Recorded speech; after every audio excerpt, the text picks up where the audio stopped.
Halo, hari ini kita akan mempelajari tentang mengatasi pembusukan dan kerusakan pangan melalui kemasan dan juga pengawetan. Akhirnya kita sudah sampai di pertemuan yang ketiga. Ada yang memiliki bayang-bayang di mana background slide pertama yang saya tunjukkan ini? Dan apa hubungannya dengan perkuliahan hari ini? Kira-kira apakah ada yang tahu? Nah, kita review dulu kuliah yang sebelumnya. Baik, ini jadi latar belakang tentang mengapa kita mempelajari perkuliahan hari ini, yaitu tentang kerusakan pangan yang mengakibatkan pangan yang terbuang maupun rusak. Lalu di sini nanti ada berkaitan dengan umur simpan pangan. Kalau pangan rusak berarti cenderung akan terbuang atau memiliki umur simpan pangan yang pendek. Kenapa kita mempelajari materi hari ini? Dikarenakan untuk mengoptimalisasi dan juga mengintegrasi rantai pasok pangan secara efisien. Minggu lalu kita sudah membahas masalah food loss dan waste yang lebih banyak terjadi pada proses pengemasan dan juga distribusi. Selain diawali dengan penanganan panen yang terkadang kurang secara teknis, ada juga penyimpanan. Tetapi kalau penyimpanan tidak didukung dengan pengemasan yang baik, maka akan cepat rusak juga dikarenakan diserangnya oleh hama berupa rodensia maupun jamur akibat kelembaban. Nah, selanjutnya pengemas menjadi suatu solusi untuk membantu pangan tersebut tidak mengalami kerusakan dan memiliki umur simpan yang lebih panjang, sehingga dalam proses distribusi nanti akan menjadi lebih terbantu dan sampai ke tangan konsumen. Akhirnya memiliki nilai ekonomi yang lebih tinggi dikarenakan harga tersebut dapat dipertahankan. Kita sudah mulai ke materi yang lebih kompleks, yaitu mengenai pengawetan dan aplikasinya. Teman-teman sudah mengerjakan tugas mengenai pengawetan dan juga metode secara singkat yang telah kita bahas di pekan kedua. Sekarang kita mencoba untuk membahas lebih dalam beberapa metode yang ada di perkuliahan hari ini. Yang paling pertama, ada metode pengawetan berupa pengeringan. Prinsipnya yaitu mengurangi kadar air hingga keberadaannya 0% pada pangan tersebut. Kalau sudah begitu, kenapa? Yaitu bakteri tidak dapat berkembang biak, sehingga dapat mempertahankan kualitas pangan akibat cemaran bakteri dan juga kebusukan. Ingat, nutrisi yang dimakan oleh mikroorganisme umumnya tersedia akibat adanya air. Karena kebanyakan nutrisi seperti protein dan juga gula bersifat polar atau larut pada air. Sehingga di sini metode penggilingan menjadi solusinya. Apakah keunggulannya ada, Ibu? Ada, yaitu murah. Kenapa saya katakan murah? Ini bergantung lagi ke caranya. Jika metode tersebut dilakukan dengan menggunakan paparan sinar matahari maupun udara yang ada di luar, kelembaban dan segala macamnya, maka akan menjadi lebih murah. Lalu di sini akan menjamin produk pangan menjadi lebih lama untuk dikonsumsi. Dapat disimpan ya di gudang penyimpanan makanan. Contohnya apa? Ada buah dan sayur kering. Atau bahkan ada susu. Ada bubuk susu, ya kan? Lalu ada daging kering. Termasuk di dalamnya ada daging ikan dan juga daging sapi, daging domba dan lain-lain. Kira-kira bisa tidak, Bu, untuk permen? Bisa. Permen dapat terbuat dari buah. Dari proses penghancuran lalu pengeringan, jadilah permen. Metode selanjutnya yaitu adalah pendinginan dengan menggunakan kondisi suhu ruang dari 0 sampai 5 derajat Celcius, bergantung jenis pangannya. Keunggulannya apa? Lumayan, bisa memperpanjang umur simpan hingga 2 minggu. Maka dari itu saya mengatakan jangka pendek, bahkan untuk hari-hari. Seperti misalnya saya mau mendistribusi ikan dari Berau ke Samarinda. Perjalanan estimasinya 6-12 jam. Kalau 12 jam masih dapat didukung dengan pendinginan dengan diletakkan air es yang dicampur garam. Jadi contoh produknya di sini ada jus, susu, dan ikan. Susu yang baru diperas lalu disterilkan atau dipasteurisasi langsung dimasukkan ke dalam botol dan lebih bagus untuk didinginkan. Komposisi nutrisi di dalam susu menjadi bertahan. Kalau di sini jus didinginkan, contohnya jus apa? Jus jeruk misalnya. Kalau mau buat jus jeruk, habis diperas, simpan di dalam kulkas. Jika tidak seperti itu, mungkin akan mengalami kebusukan. Metode selanjutnya yaitu ada pembekuan, di mana pangan tersebut dikondisikan di dalam suhu beku yaitu kurang dari bahkan sama dengan minus 18 derajat Celcius. Keunggulannya dapat bersifat jangka panjang pengawetannya. Contoh, saya dapat mengkonsumsi daging yang dibekukan hingga 2 tahun kemudian setelah proses pembekuan tersebut terjadi. Tetapi dengan syarat keadaannya harus kurang dari cemaran mikrobia dan tidak melalui tahapan yang berakibat pada suhu dingin yang tidak konstan. Misal, habis dibekukan, ditowing. Setelah ditowing, dibekukan lagi. Towing adalah dicairkan. Itu tidak baik karena memberi kesempatan mikrobia hidup sementara lalu beku bersama daging beku. Itu tidak baik. Contohnya di sini ada es krim saya ambil. Daging dan juga ikan, sayur, dan polong-polongan. Terkadang kita memiliki sayur beku dan juga kacang-kacangan polong yang beku. Lalu di sini ada fermentasi. Fermentasi berarti di sini menggunakan starter untuk memecah gula sederhana. Contohnya yaitu penambahan yeast terhadap suatu makanan. Ada yogurt. Yogurt terbuat dari susu. Ditambah apa lagi? Ada mikroorganisme lain yang dapat membantu proses fermentasi terjadi pada yogurt tersebut. Sehingga di sini nanti ada flavor baru yang terbentuk dari komponen pada susu atau bahan pada susu. Contoh lain fermentasi yaitu tempe. Asal mula tempe yaitu kedelai, lalu ditambah yeast. Dengan penggunaan suhu tertentu, maka akan terjadi proses fermentasi dan tempe memiliki flavor yang khas. Ada juga bir dan butter. Butter di sini seperti margarin tapi terbuat dari lemak. Itu juga menggunakan proses fermentasi untuk sebagian butter yang berharga mahal. Keunggulannya apa? Rasa dan juga flavor menjadi lebih unggul. Pangsa pasarnya sudah memiliki pangsa tersendiri, sehingga harganya juga lebih tinggi. Harga yogurt dengan harga susu lebih mahal mana? Harga yogurt.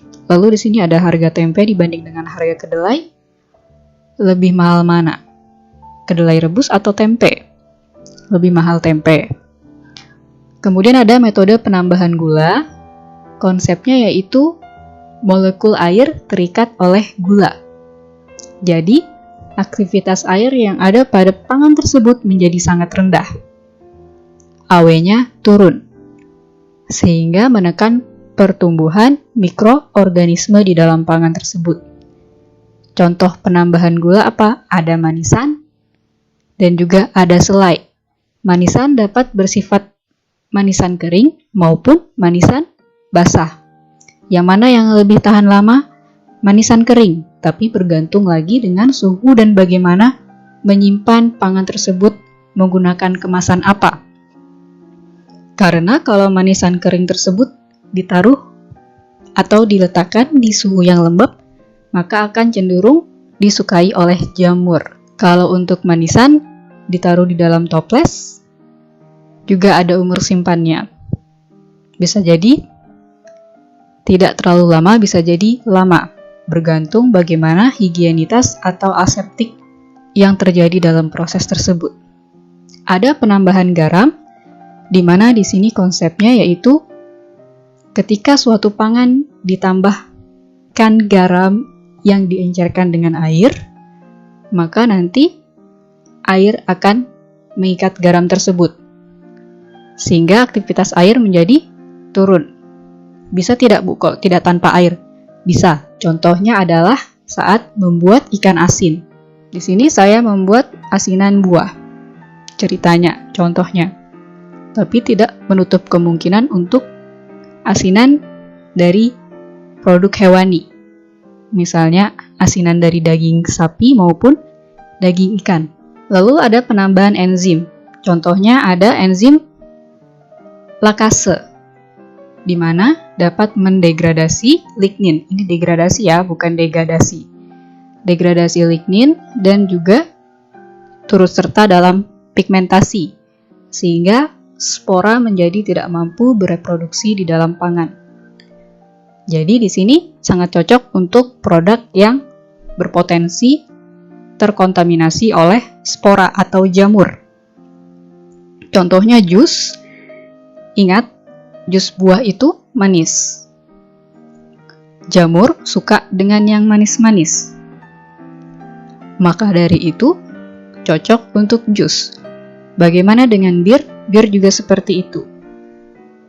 Agar menjadi lebih jernih birnya. Dan wine itu juga sebetulnya merupakan fermentasi yang memecah gula dari anggur. Jadi peran enzim di sini dapat memperpanjang umur simpan dari buah anggur tapi berupa wine. Ya, sudah bentuknya wine menjadi minuman. Ada metode heat processing. Di sini termasuk penggorengan, pasteurisasi, penggorengan dengan vakum itu juga termasuk. Contohnya yaitu adalah saat saya menggoreng kentang, lalu kentangnya saya bekukan dan menjadi kentang beku. Kombinasi. Kalau metodenya dikombinasikan, umur simpan pangan tersebut akan semakin lama. Di sini keunggulannya akan mematikan sebagian bakteri. Contohnya ada susu, sirup, dan juga jus. Susu, sirup, dan jus di sini bukan untuk digoreng ya, tapi di sini dipasteurisasi, yaitu suhu tinggi, tetapi tidak membuat komponen di dalamnya menjadi rusak dan sebagian bakteri di sana mati. Itu keunggulannya. Lalu sterilisasi. Di sini sterilisasi berarti zero contamination, yaitu semua bakteri yang ada mati. Suhu biasanya 121 derajat Celcius ke atas. Contohnya ada pada makanan kaleng, termasuk makanan kaleng, sarden, kornet, buah, dan yang lain-lain. Lalu ada pengasapan. Ikan atau sapi misalnya, daging sapi diasap menggunakan asap yang dibuat di suatu ruangan. Sehingga di sini nanti ada flavor asap yang menyatu dengan daging. Kira-kira bisa dijual dalam bentuk kudapan tidak, Bu? Bisa. Di Eropa sangat terkenal sekali dengan snack atau kudapan yang dinamakan beef jerky. Itu adalah smoked beef yang di-slice tipis-tipis lalu dikemas seperti kemasan makanan ringan Cheetos yang ada di Indonesia. Tapi harganya mahal. Kalau beli Rp150.000 per 200 gram. Lihat, nilainya lebih mahal kan setelah diawetkan seperti itu. Rasanya kalau saya tidak suka. Karena terlalu asap dan asin. Metode yang digunakan pengasapan dan penambahan garam. Ini ada proses untuk pembuatan ikan sarden. Alatnya sudah siap untuk memasukkan sarden di dalamnya. Teman-teman bisa lihat ada kemasannya di sini. Dan di sini adalah contoh dari tahap pengemasan yang menggunakan preservation pada sterilisasi dan heat processing. Ya, jadi sterilisasinya itu ada pada heat processing. Kita lihat di sini jadinya seperti ini. Mengapa ditambah minyak lagi, Bu? Ini merupakan kombinasi lagi. Kombinasi untuk mempertahankan dan lebih memperpanjang umur simpan pada ikan tersebut. Nah, ini sangat umum di mana-mana. Di Indonesia kita selalu cenderung menggunakan bumbu saus ya, terbuat dari saus tomat. Di sana gimana, Bu? Ada yang seperti ini dengan olive oil atau bahkan dengan minyak dari biji bunga matahari dan minyak dari rapeseed oil. Nah, di sini kalau di Indonesia apakah dapat kita temukan yang seperti ini? Ada, biasanya produk impor, dan itu juga impor dari Eropa. Di Samarinda Balikpapan ada, Bu? Ada. Bisa dicari di supermarket yang besar. Kalau di Eropa untuk segini harganya 15.000. Murah ya. Apakah ada yang lebih mahal, Bu? Ada. Kalau menggunakan minyak berjenis olive oil. Nah, di sini ada jenis kemasan dan juga bagaimana aplikasinya. Kemarin sempat ditanyakan oleh salah satu teman, yaitu teman kalian juga, tentang edible packaging. Di sini edible packaging memiliki makna kemasan yang dapat dikonsumsi dikarenakan komposisinya dari tanaman atau dari serat pangan. Jadi konsep utamanya yaitu dapat dimakan. Keunggulannya tidak merubah sensoris pangan tersebut, tidak merubah rasa, tidak merubah warna, dan yang lain-lain. Dan ramah lingkungan karena tidak meninggalkan sampah setelah pengkonsumsian pangan tersebut. Contohnya yaitu ada edible coating dalam bentuk cair, kemudian nanti dia akan menempel pada pori-pori yang di coating tersebut, yang dilapisin. Lalu ada edible film yang biasanya lebih padat namun sangat tipis. Produk yang mengaplikasikan edible packaging ini biasanya ada pada buah, sayur, dan juga permen lunak. Contohnya ada permen jahe dan permen lunak lain seperti dodol dari rumput laut contohnya. Lalu ada bio-based packaging yang mana menggunakan bahan baku senyawa alami seperti juga serat yang dimiliki oleh jagung dari sisi manapun itu, dari tanamannya. Bio-based packaging ini merupakan hasil penelitian pada ranah bioteknologi yang lebih banyak digunakan biasanya dari jagung. Sehingga di sini mudah terdegradasi. Contohnya apa, Bu? Nanti kita lihat ya. Ini menjadi surprise. Produknya ada buah, sayur, hasil ternak, daging, maupun soft candy. Maksudnya hasil ternak apa? Telur contohnya. Kalau mau mengetahui telur, dengan menggunakan bio-based packaging, telur tersebut akan menjadi tahan lama ketika pengemasnya tidak terlalu terekspos cemaran lain. Misalnya ada cemaran dari kelembaban maupun kutu-kutu. Karena kalau pengemas telur yang seperti biasa itu cenderung ditempeli kutu dari karton. Kemudian ada Active Smart Intelligent Packaging. Active Smart Intelligent Packaging merupakan satu kesatuan. Ada yang memiliki hanya Intelligent Packaging, ada yang hanya Active Packaging, bahkan ada yang hanya Smart Packaging, tapi di sini saya gabungkan.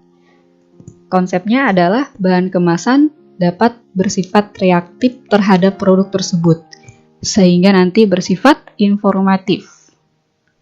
Lalu di sini dapat dikatakan pengemas tersebut cerdas karena dapat memanipulasi keadaan sesuai dengan fakta. Nanti kita lihat contohnya. Dan di sini sehingga produk dapat awet atau tahan lebih lama. Atau bahkan dapat menghindari dari pangan yang terbuang. Contohnya dari penggunaan jenis kemasan ini yaitu menggunakan substansi antimikrobia dan juga edible packaging di dalam kemasan untuk mengemas daging segar. Kemudian ada vacuum packaging yang mana pengemas tersebut dikeluarkan udaranya dengan menggunakan vacuum sealer. Jadi tahapnya sebelum disiling atau sebelum ditutup. Keunggulannya adalah tahan dari kebocoran. Kalau dia bocor, nanti akan terbuka. Tapi biasanya jarang bocor. Lalu tidak dapat mentransfer adanya bau atau cemaran bau lain dari pangan di sekitarnya. Dan vakum packaging ini relatif murah. Karena sekarang ini Rp300 kita sudah dapat membeli pengemas vakum. Lumayan untuk mengemas peyek. Lalu contohnya yaitu adalah pengemas plastik hampa udara. Jadi mengemas secara vakum tapi menggunakan plastik. Ada pada produk keju, tapi jenis keju parmesan, lalu ada kopi dan sosis daging. Sosis sayur ada sosis sayur. Lalu di sini ada jenis kemasan MAP, yaitu Modified Atmosphere Packaging. Di sini komposisi udaranya dimodifikasi, sehingga di sini kondisi penyimpanannya dapat dipertahankan secara ideal. Contohnya yaitu adalah saya menyimpan suatu makanan di dalam pengemas MAP ini dengan suhu 5 derajat Celcius di kontainer. Komposisi di dalam MAP tersebut yaitu 30% O2, atau bahkan saya tambahkan 40% CO2, atau bahkan saya tambahkan 30% N2, atau keseluruhannya saya tambahkan 100% CO2. Contohnya produk daging cincang ya. Sebetulnya MAP ini didukung dengan CAS atau Controlled Atmosphere Storage. Controlled Atmosphere Storage biasanya juga dimodifikasi untuk oksigen dan karbon dioksidanya. Jadi ada dua komponen yang disatukan namun memiliki presentasi yang telah ditentukan sesuai dengan jenis dari produk pangannya. Jenis kemasan selanjutnya yaitu ada kayu, karton, kaca, plastik, styrofoam, dan lain-lain. Dan ini dapat bersifat yang jenis premier, sekunder, bahkan tersier. Di sini memiliki keunggulan mudah untuk dibersihkan, mudah untuk digunakan kembali, dan rigid. Rigid itu artinya kokoh. Contoh, saya membeli suatu buah dalam kuantitas yang sangat banyak, 5 kilo. Kemudian diberi oleh penjualnya dengan kayu. Buah apa, Bu? Buah wortel. 5 kilo, jadi akhirnya dikasih pengemas kayu biar tidak terbentur-bentur. Lalu untuk yang karton, misalnya ada makanan. Saya beli makan, pengemasnya karton, makanan Chinese misalnya. Jadi kartonnya sudah dilaminasi dengan lapisan yang tahan tembusan air. Sehingga di situ permeabilitasnya terhadap air sangat rendah. Air tidak bisa masuk atau air tidak bisa keluar dari karton tersebut. Lalu ada lagi contoh ketika saya membeli ikan dalam jumlah banyak, maka saya akan diberikan oleh penjual tray plastik. Dan itu dapat digunakan kembali untuk pembelian selanjutnya. Sangat mudah juga untuk dibawa saat proses distribusi. Dan styrofoam ini contohnya adalah pada makanan. Kalau kita membeli makanan dalam bentuk satuan, kadang penjual memberikan styrofoam untuk membungkus makanan tersebut. Contohnya bubur ayam ya. Lanjut. Oke, di sini ada contoh tadi yang saya sudah janjikan. Ada daging pada tray styrofoam. Tapi styrofoamnya ini bersifat biodegradable. Lalu ada alas putih. Ini apa alas putihnya? Jadi alas putih di sini akan menyerap air lelehan dari daging ini. Sehingga nanti akan lebih tahan lama. Ini dalam kondisi apa, Bu? Menjadi aktifnya atau aktif menyerap air tersebut ketika daging ini sudah dalam kondisi tidak didinginkan di suhu yang sebelumnya atau di supermarket contohnya. Saat kita pulang membawa daging yang sebelumnya ada di display supermarket dengan kondisi suhu rendah, pasti nanti akan terjadi thawing. dan airnya akan ada di sini. Terikat pada putih ini, layer putih ini, sehingga nanti menekan pertumbuhan mikrobia dan akan memperlambat proses pembusukan pada daging. Contoh pengemasan ini juga berlaku kepada seafood dan juga daging cincang. Ini penjelasannya. Sehingga ketika saya memiliki active, smart, dan intelligent packaging, strukturnya sangat rapat sehingga tidak bocor, menghindari kebocoran, ya. Dan di sini menekan proses terjadinya oksidasi, dikarenakan di atasnya ada antioksidan yang melepas ke daging atau ke daerah udara di sini. Oksidasi dipacu oleh adanya cahaya dan juga udara. Nah, di sini jadi sangat mendukung sekali. Headspace-nya yang mana? Headspace yang ini. Ya. Jadi layar ini atau lapisan yang warna putih yaitu adalah absorbent pads. Ini bersifat multi-layer film sehingga ada keunggulan lain di dalam sini. Tapi kalau yang monolayer film, keunggulannya lebih sedikit daripada yang multi-layer.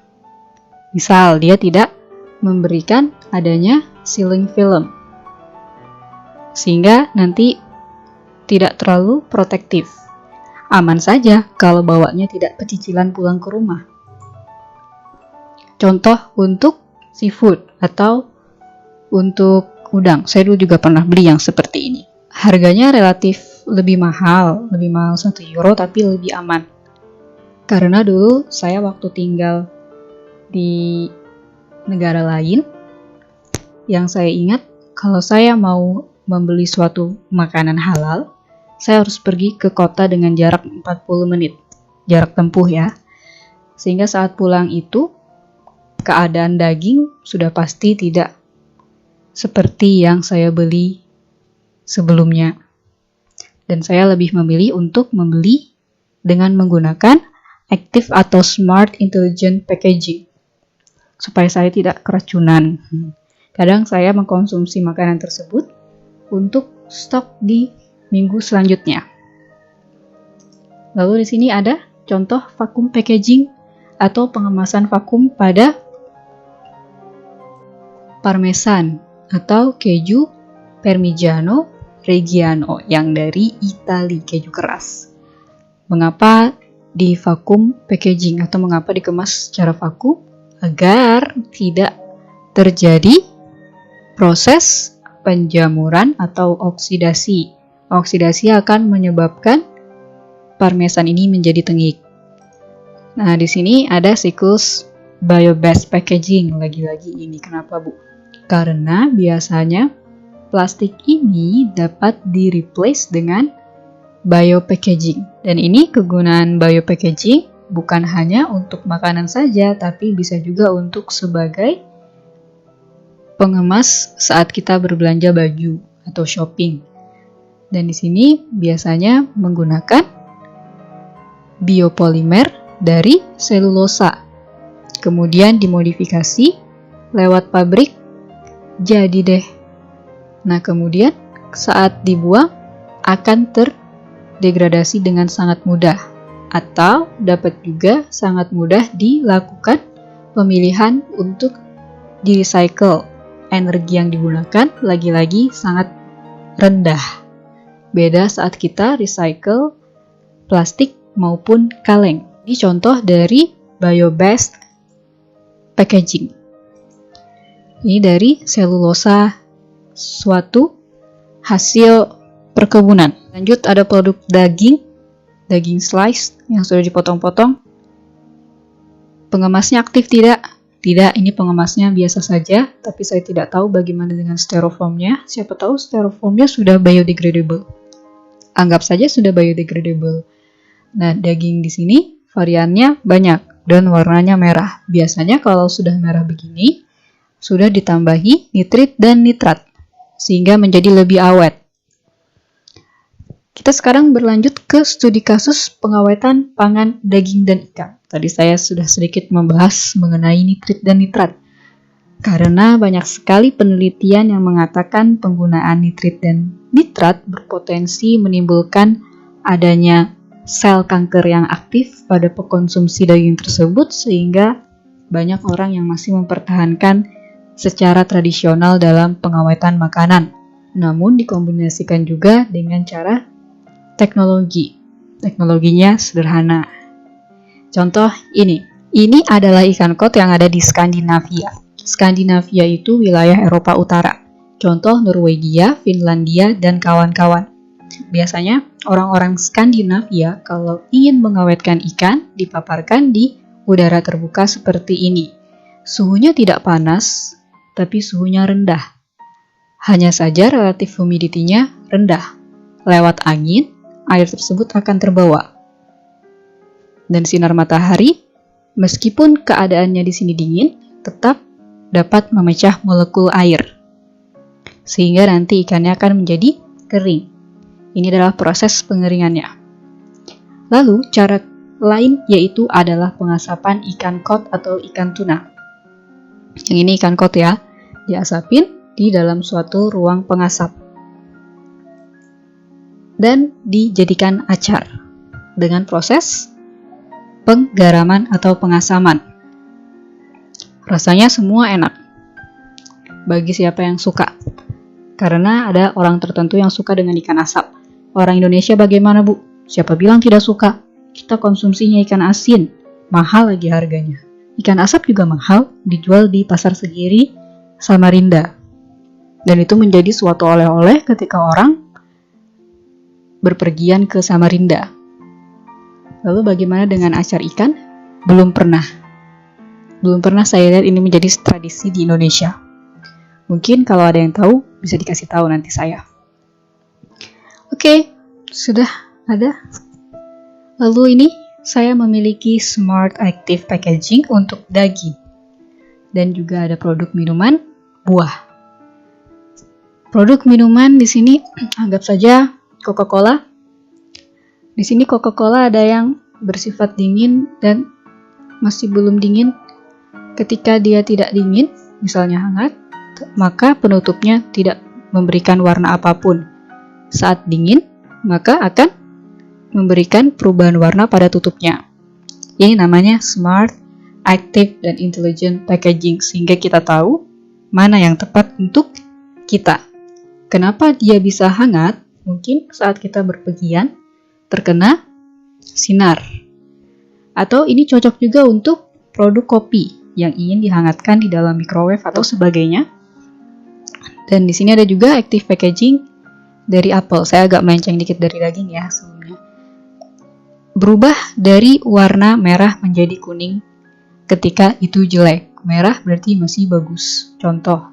Tapi kalau sudah kuning berarti sangat jelek. Nanti ada diberitahu di kotaknya sini. Begitu pula dengan daging. Di sini ada contohnya daging ayam. Daging ayam masih segar, warnanya hijau. Tetapi saat sudah mulai tidak segar, kita diperingati dengan warna oranye. Di sini. Bahkan lihat ya, kelihatan ya dari ketampakannya menjadi sangat pucat dibandingkan yang sebelah kiri. Nah, ini luar biasa, sangat cerdas sekali. Kalau sudah begini, biasanya di supermarket harganya jauh lebih murah, tetapi masih bisa dikonsumsi. Asalkan mengolahnya dengan cara yang tepat.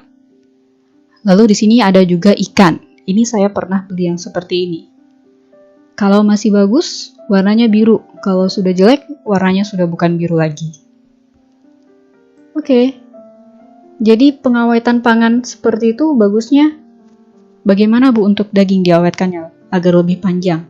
Tadi kita lihat saat keadaan fresh itu berair. Ikan, ayam, maupun daging sapi, dan yang lain-lain yang biasa kita makan dapat dilakukan curing. Curing yaitu penggaraman dibantu dengan pengeringan. Sehingga nanti warnanya akan berubah. Garam yang digunakan bisa menggunakan garam biasa, tapi lebih efektif biasanya garam curing seperti nitrit dan juga nitrat. Nitrit dan nitrat digabungkan agar mempertahankan warnanya juga. Uri itu di dalam suatu ruangan besar dan bagian dagingnya dilakukan pengering anginan. Itu biasanya sudah dikasih garam. Dan itu nyata. Saya pernah ke pabrik yang seperti itu. Padahal saya masuk, saya tidak makan dagingnya. Tetapi saat saya keluar pabrik, tidak sengaja saya mengelap bibir saya dan saya merasakannya itu. Dari bibir lidah saya terkeluar gitu, ternyata asin. Wow, berarti kepekatan garam tersebut sangat tinggi karena orang yang di dalamnya dapat merasakan meskipun tidak menyentuh daging tersebut. Sudah cukup sampai sekian, terima kasih.